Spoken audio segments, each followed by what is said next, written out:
আঘ্রাণ রান্নাঘরে স্বাগত। আজ আমি দেখাবো চিংড়ি মাছের পোলাও। চিংড়ি মাছের পোলাও বানানোর জন্য আমি মিডিয়াম সাইজের বাগদা চিংড়ি নিয়েছি, আর আমি এটা আজকে তুলাইপাঞ্জি চাল দিয়ে করছি। আপনারা চাইলে গোবিন্দভোগ চাল দিয়েও করতে পারেন। সেটার জন্য চালটাকে ভালোভাবে ধুয়ে নিয়ে জল ঝরিয়ে নেব আর হলুদ মাখিয়ে রেখে দেব।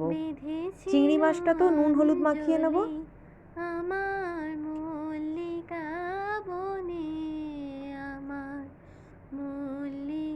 এবারে একটা কড়াইতে 3-4টে এলাচ ফোড়ন দিয়ে চালটাকে হালকা করে ভেজে নিতে হবে। ভাজা হয়ে গেলে তুলে রাখবো, আর ঘি দিয়ে একটু পেঁয়াজ বেরেস্তা করে নেব।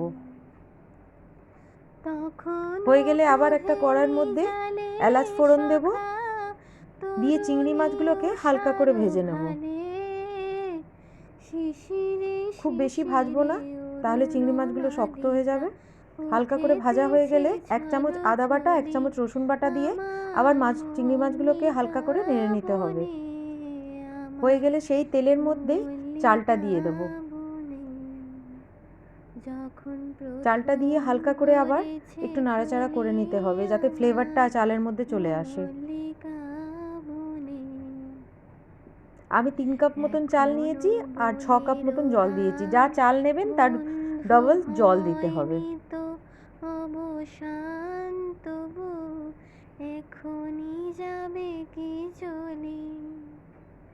দিয়ে স্বাদ অনুসারে নুন দেব,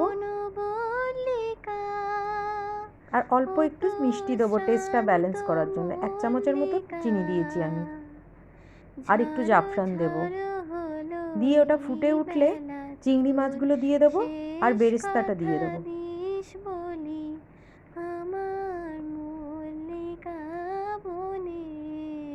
দিয়ে আবার একটু ঢেকে দেবো, আর 1 চামচ মতন গরম মশলা দেবো। একটুক্ষণ 10 মিনিটের মতন আবার স্টিমে হবে। তারপরে খুলে 2 চামচের মতন ঘি দেব। আমাদের চিংড়ি মাছের পোলাও রেডি। এভাবে একবার করে দেখতে পারেন, খুবই ভালো হয় আর খুবই সহজভাবে হয়ে যায়।